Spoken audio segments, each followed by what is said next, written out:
स्त्री और पुरुष की कड़वी गुप्त बातें अकेले में बैठकर सुनना। बच्चे बिल्कुल ना देखें। जब कोई बेटी मायके में उदास हो जाती है तो उसे बार बार पूछते हैं कि क्या हुआ, क्यों उदास हो। लेकिन अगर कोई बहू उदास हो जाती है तो कोई उसकी तकलीफें जानने की कोशिश ही नहीं करता, बल्कि उसके ससुराल वाले तो यह भी कहते हैं कि इसका तो हर वक्त ही मुंह फुला रहता है। कड़वा है मगर सच है। जो औरत अपने दूध पीते बच्चे को छोड़कर दूसरी शादी कर सकती है, वह औरत कभी भी किसी की भी नहीं हो सकती।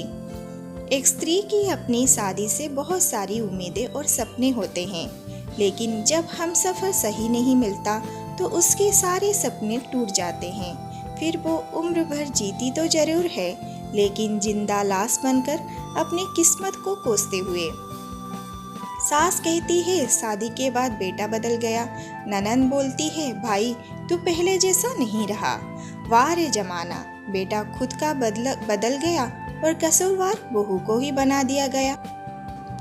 एक कड़वा सत्य, औरत उस मर्द को ना चाहते हुए भी छोड़ देती है, क्योंकि जब उसका प्यार पहले से कम हो गया हो, जब वो समय देना कम कर दिया हो, बार बार आपको समय के लिए भीख मांगनी पड़े, जब उसको आपके सुख और दुख से कोई मतलब ही ना हो, समय के साथ जब बोलने की तमीज़ और प्यार दिखाना भूल गया हो, जो आपको सिर्फ काम के समय में ही याद करे, जो रिश्ता खींचा जा रहा हो, निभाया ना जा रहा हो, जिसमें एडजस्टिंग कम और लड़ाई ज़्यादा हो गई हो, उसकी लाइफ में कोई औरत आ गई हो जो आपकी चेहरे की हंसी की जगह आंखों के आंसू का कारण बन गए हो। दिल खोलकर इन लम्हों को जी लो यारो, जिंदगी अपना इतिहास फिर नहीं दोहराएगी। किसी ने सही कहा है कि शादी एक जुआ का खेल है। जीवन साथी अगर अच्छा हो तो इंसान निखर जाता है, वरना बिखर ही जाता है। कड़वी और सच्ची बातें। ननंद कहती है मेरी सास बहुत बुरी थी, इसलिए मैं उनसे अलग हो गई, लेकिन मेरी माँ बहुत अच्छी है, बस भाभी को सेवा करनी ही नहीं आती। जिस तरह कपड़ों पर इस्त्री करने से कपड़े में जान आ जाती है, उसी प्रकार लोगों के सामने बीवी की रेस्पेक्ट देने से बीवी में भी जान आ जाती है। यह बात सत्य है।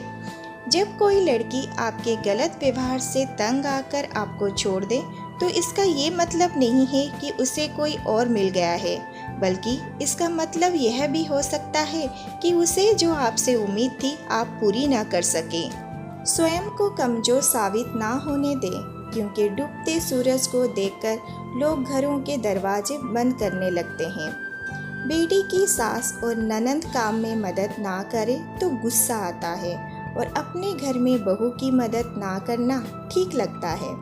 उस औरत पर उंगली गैर तो क्या रिश्तेदार तक नहीं उठा सकते हैं, जिनके साथ उसका पति ढाल बनकर खड़ा रहता है। कभी भी उस इंसान के पीछे ना भागो। मतलब यह है कि जो इंसान आपसे बात करना पसंद ही नहीं करता, क्योंकि ऐसा करने के बाद भी अगर आप उसके पीछे घूमोगे तो आपकी इज्जत कम होना तय ही है। जब इंसान अंदर से मर जाता है तो बाहर से मिलने वाली हजार खुशियाँ बस उसे हंसा सकती है, खुश नहीं कर सकती। जिन जख्मों से खून नहीं निकलता, समझ लेना वो जख्म किसी अपनों ने ही दिया है। लड़का भले ही कोयला जैसे काला हो, पर बहू सबको दूध जैसी सफेदी चाहिए। लड़की भले ही चौथी फेल कुक मंडूक हो, पर लड़के का सरकारी काम होना चाहिए। जिंदगी में कभी भी शादी से बने खाने की बुराई मत करना दोस्तों। कोई पिता बरसों कमाता है उस एक दिन की दावत के लिए।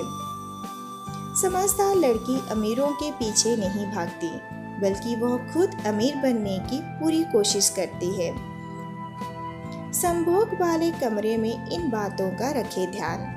1. संभोग कभी भी लोहे के बेड पर ना करें। 2.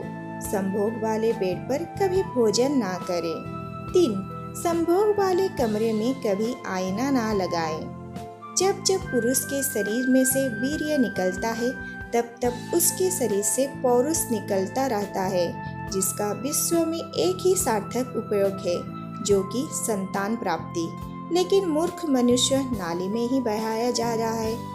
रात गुजरने की कीमत वेश्या लेती है, बीवी नहीं।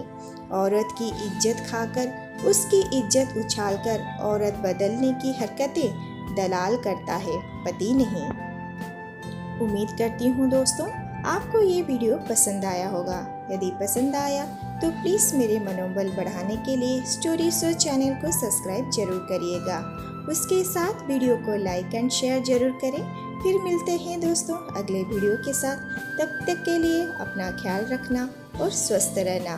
वीडियो को अंत तक देखने के लिए आपका बहुत बहुत धन्यवाद।